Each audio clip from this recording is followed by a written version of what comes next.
The United Nations says nearly 340,000 people have been forced to leave their homes in Gaza, with fears of a humanitarian crisis growing as Israel continues to launch airstrikes against the territory. The footage you're about to see was released by the Israeli military. Israel says it's hitting targets linked to the terrorist group Hamas in retaliation for its unprecedented attacks over the weekend that killed at least 1,200 people in Israel.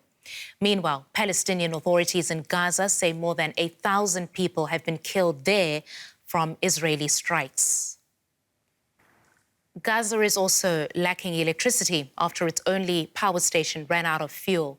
People are using generators to power their homes, but Israel's blockade means they too will soon run dry. Food, water and medical supplies are also running low.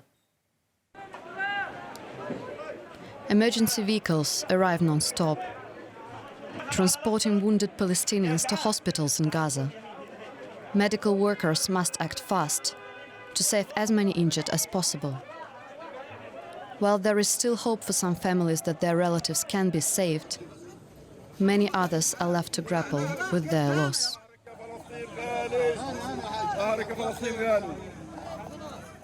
In an effort to aid civilians trapped in Gaza, the Palestinian representative for the UN pleaded for humanitarian assistance. We will continue the contacts with everyone, including the Security Council, so that the international community to shoulder its responsibility in stepping to the picture and in putting an end to this onslaught against our people. But more importantly, that would require, of course, sending humanitarian assistance to the 2.3 million of Palestinians who live in the Gaza Strip.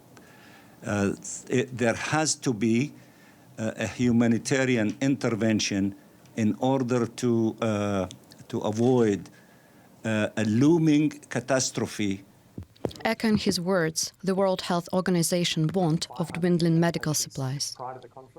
We need more trauma supplies, we need intravenous fluids, we need bandages, we need anesthetic equipment, we need surgical equipment, and all the different supplies, equipment, medicines that you may need for major traumatic injuries, whether they be head wounds, chest wounds, abdominal wounds, fractured limbs, and burns, and so on. As diplomatic efforts to open humanitarian corridors to people in Gaza continue, there is fear that for many Palestinians, help may not arrive soon enough. And for more on this, we're going to go over now to Jerusalem and talk to Shaina Lowe, who is spokesperson with the Norwegian Refugee Council. Thank you for coming on to the program. Your organization is on the ground in Gaza. What are you hearing from there? Yeah, so I just spoke about 30 minutes ago to my colleague in Gaza. He said that last night was an extremely difficult night. The bombardments were continuing all throughout the night. He told me of a number of airstrikes that resulted in mass civilian casualties. This morning, or last night rather, the house behind where my colleague was staying was hit with an airstrike. Thankfully, he and my colleague and his family were unharmed, but because of the blackout, they were unable to even clean up safely the glass that had shattered from their windows because they just could not see in the dark. This morning, he described to me challenges in just getting around Gaza, shortages in bread, being able to be able to navigate the streets, which are filled with rubble and difficult to navigate. The situation in Gaza is truly unbelievable in terms of the humanitarian crisis we're facing.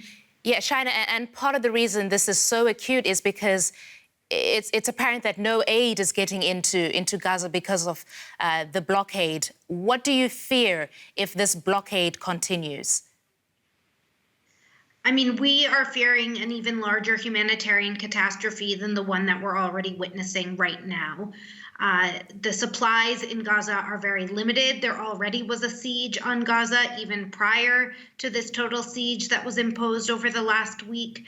And so what we are hearing from our colleagues is that supplies are dwindling, food prices are already on the rise.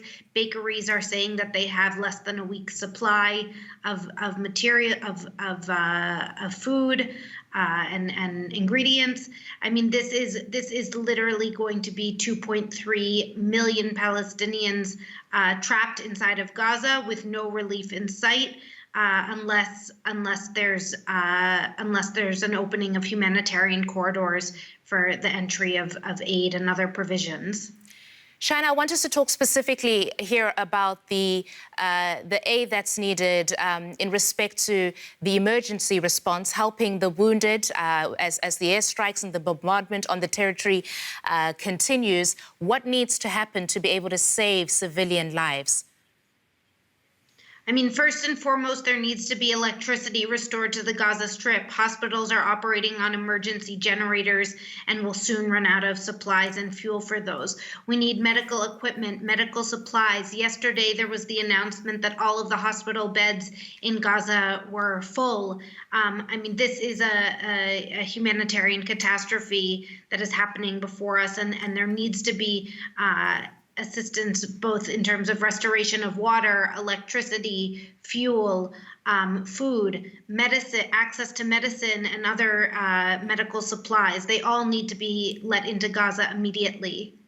All right, Shaina Low is with the Norwegian Refugee Council. She's talking to us from Jerusalem. We appreciate your coming onto the program. Shaina, thank you. Thank you. And now we are going to go to Gaza, where Hisham Mana is standing by for us. He's a communications officer with the International Committee of the Red Cross. Joins me by phone. It's very difficult right now to establish good connections. Thank you so much for coming on to the program. If you can hear me, I'd like to start by just asking you what you're seeing on the ground there where you are. What we're seeing is absolutely unprecedented. We are witnessing a catastrophe of hope, a crisis in the humanitarian situation, complete shutdown of the sole power plant of the Gaza Strip that feeds households or what's left of the neighborhoods and the infrastructure feeding them, but also hospitals across all the Gaza Strip are impacted. The water and wastewater sector is paralyzed at the moment. In the vast areas of the Gaza Strip, this would lead, if the situation continues like this, to an environmental crisis because sewage is pumped into or mixing with the water, infrastructure. So this is also an imminent risk that we are alarmed by. But focusing on the medical situation in Gaza Strip, which is catastrophic, the Ministry of Health has called for immediate entry of medical supplies, equipment, and fuel to run, keep the hospitals running. And there are hundreds of seriously injured patients who are connected to oxygen supply. There are newborns who are living inside incubators, and one of the hospitals that include that incubators got damaged, and that section in specific was partially damaged. We have witnessed targeting of medical staff. Yesterday, 4 of the emergency medical team of the Palestinian Red Crescent Society were directly targeted, and they were killed while conducting their humanitarian mission, rescuing injuries. The hospitals now are suffering from severe shortage in the medical supplies. Hisham, most of the... Hisham, I just want to come in there and continue our conversation. I'm hearing you say that you've witnessed medical staff being directly targeted. That would be, of course, a very serious allegation over there. Perhaps you can expand on that. But also, while you're at it, Hisham, what would you say is most needed right now in Gaza? The most needed thing in Gaza now is restraint, de-escalation, and to allow the humanitarian aid, fuel, food, and medication into the Gaza Strip. This is the most pressing need now to continue saving lives and to prevent the humanitarian situation from further deterioration into a complete full crisis. And how long do you think, what is your assessment about how long civilians can hold on without help? There are still families under the rubble. Some of them some of their peers lost hope of having them back. Some are still unreachable by the civil defense because the lack of equipment and the lack of safe access to these locations. So that's one side of the story. The civilians in Gaza, like entire neighborhoods, were asked to evacuate without clear, safe passages. And hundreds of families had to relocate for 2-3 times in one day seeking safe haven. There's a crisis of hope, and there's absolute lack of sense of safety and security. And now families fear for their children if they're going to witness the next morning.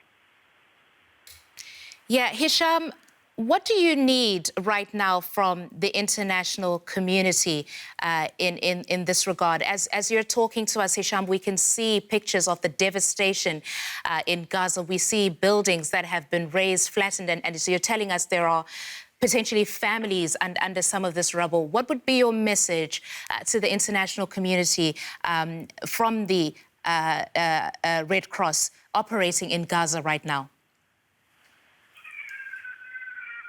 Yes, there has to be a full respect of the international humanitarian law that calls for the protection of civilians, civilian properties, medical missions. This is and also infrastructure that's important and vital to continue feeding people with water, energy, medical health care.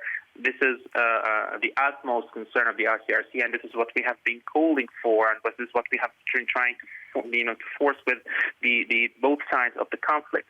Civilians should not pay the heavy cost every single time and every round of escalation.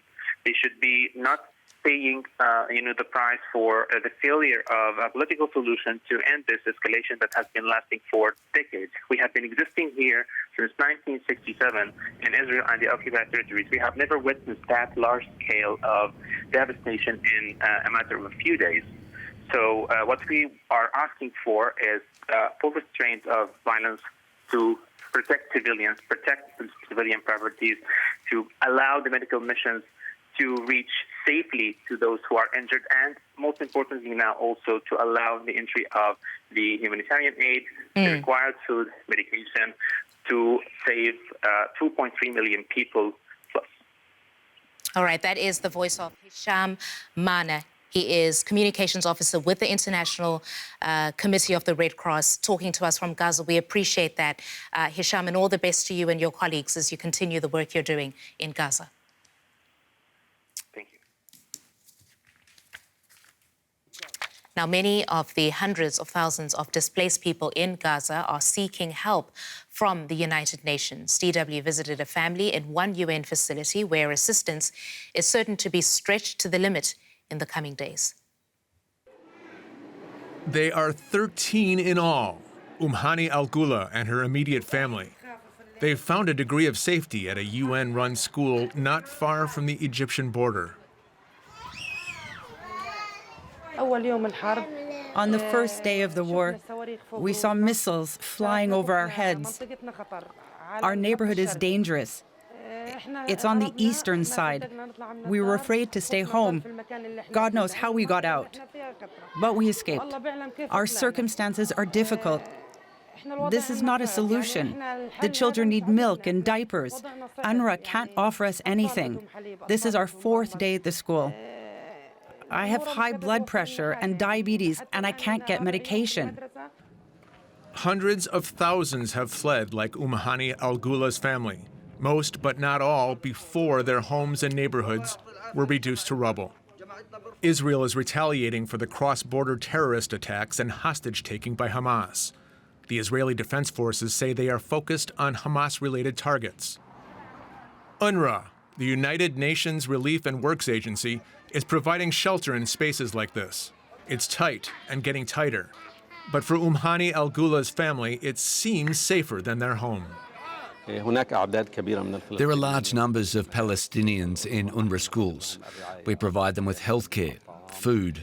We provide clean water and also psychological support. But the numbers are growing hugely. UNRWA's capacity is for 150,000 displaced Palestinians. And beyond that, it is a big problem, a financial problem, a problem with absorbing all of these people. There is also the problem of the people needed to help them. Beyond the limited space in the UN displacement centers, each of them is impacted by Israel's complete siege of the Gaza Strip. It's cut off food, water, medicines, and electricity.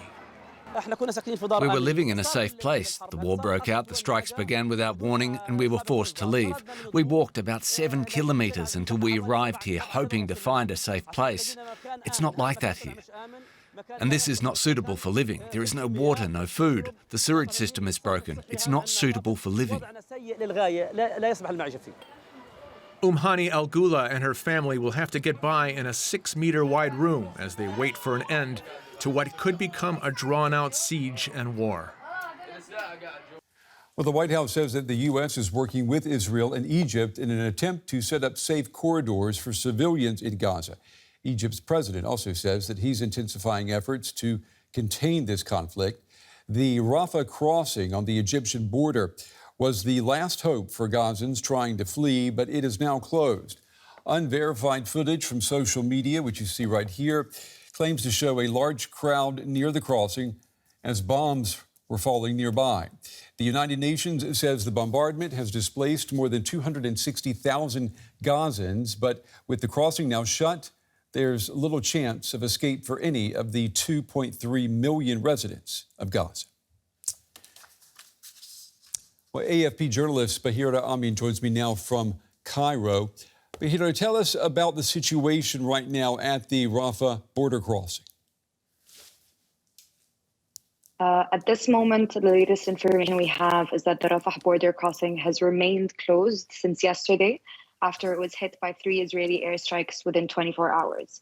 The crossing, as you said, is the only access point into and out of Gaza that is not controlled by Israel. It is the only potential humanitarian corridor in the middle of what Israel has announced to be a complete siege. Between Monday evening and Tuesday afternoon, there were 3 rounds of strikes on the Palestinian side of the border crossing, which damaged the facility. We have eyewitnesses yesterday saying Egyptian employees were evacuated from the area. Dozens of Palestinian families who had been trying to get back into Gaza were turned back towards the Egyptian town of Al-Arish. Egypt, as you said, has said it intends to keep the crossing open, has pushed for humanitarian aid to get through. Foreign Minister Sameh Shoukry said today the government is committed to getting aid through. We know there have been attempts on the Egyptian side. At least 1 shipment of medical aid from the Egyptian Red Crescent made it through on Monday before the first airstrike. And ever since calls for aid have multiplied, the latest came today from the meeting of the Arab League foreign ministers, who also called for the siege to be lifted, and then again from the United Nations, as you said. So there has been this concerted push to make sure that medicine, food, fuel, emergency equipment all make it to Gaza. But what that will actually look like remains to be seen. Yeah, we know that before the border closed, Egypt was letting in a limited number of Palestinians. Is Egypt now fearing mass displacement of people? I mean, is Egypt willing to have a refugee crisis come onto its territory? So the situation now is that Egypt has already committed itself on aid getting through to Gaza, but what it has not done is indicate that it will be accepting refugees at all. Cairo is in a situation it finds historically very complex. Again, this is the only access point to Gaza not under Israeli control. There's a push to allow civilians to come into Egypt. The U.S. has said it is coordinating with both Israel and Egypt to guarantee safe passage for civilians, but that's something Egypt has historically not allowed. There have been no official statements from Egyptian authorities, but there is something very telling in the statements that state-aligned media have been sharing, which cite high-level security forces in saying that Egypt stands solidly against proposals of settling the people of Gaza in Sinai, which they say only serves the occupation only serves Israel's interests. And there is a historical fear echoed by Palestinians and larger Arab popular discourse that if Palestinians were to leave their homes in search of safety in the case of attack, they would lose their homes. At the same time, there is a call for those who would want to leave to be allowed to. And now you're seeing sources very close to the Egyptian government saying that Palestinians are being forced to choose between death under Israeli bombing or displacement from their land. But as you say, even in times of relative calm, passage through Rafah is very tightly controlled. It's prohibitively slow, it's expensive, bureaucratic, limited to humanitarian cases. So it remains to be seen what's going to happen. But President Sisi was also very careful to release a statement saying that Egypt's national security is his primary responsibility. Okay, AFP journalist Bahira Amin with the latest tonight from Cairo. Bahira, thank you.